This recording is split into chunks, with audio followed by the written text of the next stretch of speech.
ബാലു വീണ്ടും Indian parliament സജീവമാവുകയാണ്. ആഞ്ഞടിക്കുകയാണ് Rahul Gandhi. ആദ്യ പ്രസംഗത്തിൽ തന്നെ ഏതൊക്കെ വിഷയങ്ങളാണ് രാഹുൽ പ്രതിപാദിച്ചത്, എങ്ങനെയാണ് പ്രധാനമന്ത്രിയും ആഭ്യന്തരമന്ത്രി ഉൾപ്പെടെയുള്ള ആളുകൾ ഈ വിഷയത്തെ തടയുന്നതും ഒപ്പം തന്നെ മറ്റു നടപടിക്രമങ്ങളും. അക്ഷയ, 18ാം ലോക്സഭയിൽ രാഹുൽ ഗാന്ധി പ്രതിപക്ഷ നേതാവെന്ന നിലയിൽ നടത്തിയ ആദ്യ പ്രസംഗമായിരുന്നു ഇന്ന്. ഏതാണ്ട് 1.5 മണിക്കൂറിലധികം സമയമാണ് അദ്ദേഹം രാഷ്ട്രപതിയുടെ ഈ പ്രസംഗത്തിന്മേലുള്ള നന്ദി പ്രമേയത്തിൽ അദ്ദേഹം സംസാരിച്ചത്. രാഹുൽ ഗാന്ധിയുടെ പ്രസംഗത്തിന്റെ തുടക്കം മുതൽ തന്നെ അദ്ദേഹം സർക്കാരിനെതിരെ കത്തിക്കയറുന്നതായിരുന്നു ഇന്ന് കണ്ടിരുന്നത്. രാഹുൽ ഗാന്ധിയുടെ പ്രസംഗം തടസ്സപ്പെടുത്തുന്നതിന് ഭരണപക്ഷ ബെഞ്ചുകൾ ആവർത്തിച്ച് ശ്രമിക്കുന്നത് നമുക്ക് കാണാൻ വേണ്ടി സാധിക്കുകയും ചെയ്തിരുന്നു. രാഹുൽ ഗാന്ധി തുടക്കത്തിൽ തന്നെ പറഞ്ഞിരുന്നത് അദ്ദേഹം ഈ പ്രസംഗത്തിന്റെ ആദ്യ ഘട്ടത്തിൽ തന്നെ പരമശിവന്റെ ഒരു ചിത്രം ഉയർത്തി കാണിച്ചുകൊണ്ടാണ് അദ്ദേഹത്തിന്റെ പ്രസംഗത്തിന്റെ തുടക്കം തന്നെ നടത്തിയിരുന്നത്. പക്ഷേ അതിനെ അപ്പോൾ തന്നെ സ്പീക്കർ ശക്തമായി എതിർക്കുകയാണ് ഉണ്ടായത്.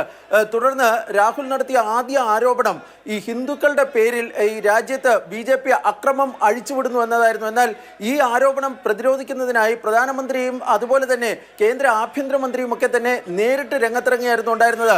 പ്രധാനമന്ത്രി രാഹുൽ ഗാന്ധി മാപ്പ് പറയണമെന്ന ആവശ്യമായിരുന്നു ഉന്നയിച്ചിരുന്നത്. കാരണം ഹിന്ദു സമൂഹത്തെ മുഴുവൻ ഈ രാഹുൽ ഗാന്ധി തന്റെ പ്രസംഗത്തിലൂടെ അപമാനിച്ചു എന്നായിരുന്നു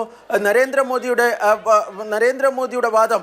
അതുപോലെ ഈ ഹിന്ദു സമൂഹത്തെ മുഴുവൻ അപമാനിച്ച രാഹുൽ ഗാന്ധി സഭയോടും ഹിന്ദുക്കളോടും മാപ്പ് പറയണമെന്നായിരുന്നു അമിത്ഷാ ഉന്നയിച്ചിരുന്ന ആരോപണം.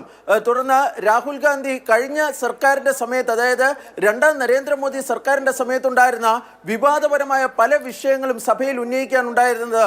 അതിൽ അദ്ദേഹം അഗ്നിവീർ വിഷയം, അതുപോലെ തന്നെ ഈ കർഷക പ്രശ്നങ്ങൾ, കർഷക സമരം തുടങ്ങിയ മണിപ്പൂർ തുടങ്ങിയ വിഷയങ്ങൾ ഉന്നയിക്കുകയും ഉന്നയിച്ചിരുന്ന സമയത്തൊക്കെ ഭരണപക്ഷ ബെഞ്ചുകളിൽ നിന്ന് ശക്തമായ എതിർപ്പ് രാഹുൽ ഗാന്ധിയുടെ പ്രസംഗം തടസ്സപ്പെടുത്തുന്നതിനുള്ള ശ്രമം ഭരണപക്ഷത്തിന്റെ ഭാഗത്ത് നിന്ന് ഉണ്ടാകുകയും ചെയ്തിരുന്നു. ഒരു ഘട്ടത്തിൽ അദ്ദേഹം സ്പീക്കർ ഓം ബിർളയ്ക്കെതിരെയും ശക്തമായ വിമർശനമായിരുന്നു ഉന്നയിച്ചിരുന്നത്. സ്പീക്കർ നിഷ്പക്ഷനായി പ്രവർത്തിക്കണമെന്നായിരുന്നു രാഹുൽ ഗാന്ധി ആവശ്യപ്പെട്ടത്.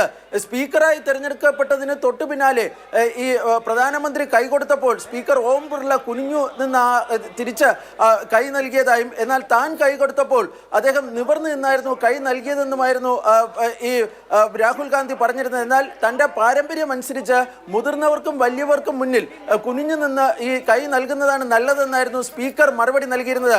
രാഹുലിന്റെ പ്രസംഗം ഇന്ന് തടസ്സപ്പെടുത്തുന്നതിന്, അല്ലെങ്കിൽ അദ്ദേഹം നടത്തിയ ആരോപണങ്ങൾ പ്രതിരോധിക്കുന്നതിനായി കേന്ദ്രമന്ത്രിമാരായ അമിത്ഷാ, അതുപോലെ തന്നെ രാജ്നാഥ് സിംഗ്, ഈ മധ്യപ്രദേശ് മുൻ മുഖ്യമന്ത്രി നിലവിൽ കൃഷിമന്ത്രിയുമായ ശിവരാജ് സിംഗ് ചൗഹാൻ, ഭൂപേന്ദ്ര യാദവ്, അശ്വിനി വൈഷ്ണവ് തുടങ്ങിയ പലരും ഈ അദ്ദേഹത്തിന്റെ പ്രസംഗത്തിനിടയിൽ സംസാരിക്കുക അല്ലെങ്കിൽ അതിനൊക്കെ മറുപടി നൽകാനൊക്കെ നമുക്ക് കാണാൻ വേണ്ടി കഴിഞ്ഞിരുന്നു. ഏതായാലും 1.5 മണിക്കൂറിലധികം നിന്ന രാഹുൽ ഗാന്ധിയുടെ ഈ പ്രസംഗം വീക്ഷിക്കുന്നതിനായി അദ്ദേഹത്തിന്റെ അമ്മ രാജ്യസഭാംഗവുമായ സോണിയാഗാന്ധിയും അതുപോലെ തന്നെ സഹോദരി പ്രിയങ്ക ഗാന്ധിയും ഇന്ന് ലോക്സഭയുടെ ഗാലറിയിൽ ഉണ്ടായിരുന്നു. രാഹുൽ ഗാന്ധിയുടെ ആദ്യ പ്രസംഗത്തിന്, ഈ പ്രതിപക്ഷ നേതാവ് എന്നുള്ള നിലയിൽ അദ്ദേഹത്തിന്റെ ആദ്യ പ്രസംഗം അദ്ദേഹം അവസാനിപ്പിച്ചത് താൻ കോൺഗ്രസ് പാർട്ടിയുടേത് മാത്രമല്ല, മറിച്ച് പ്രതിപക്ഷ പാർട്ടികളുടെ എല്ലാം നേതാവാണ്. അതുകൊണ്ട് തന്നെ എല്ലാവരെയും ഒന്നിച്ചു കൊണ്ടുപോവേണ്ട, പ്രതിപക്ഷത്തെ പാർട്ടികളെ എല്ലാവരെയും ഒന്നിച്ചു കൊണ്ടുപോവേണ്ട ഒരു ചുമതല തന്നിൽ നിക്ഷിപ്തമാണ്.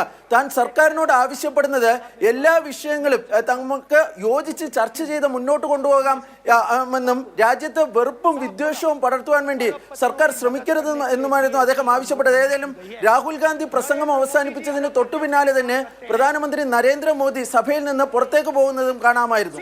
അക്ഷയ. ശരി, ബി ബാലഗോപാലാണ് വിശദമായ വിവരങ്ങൾ നൽകിയത്.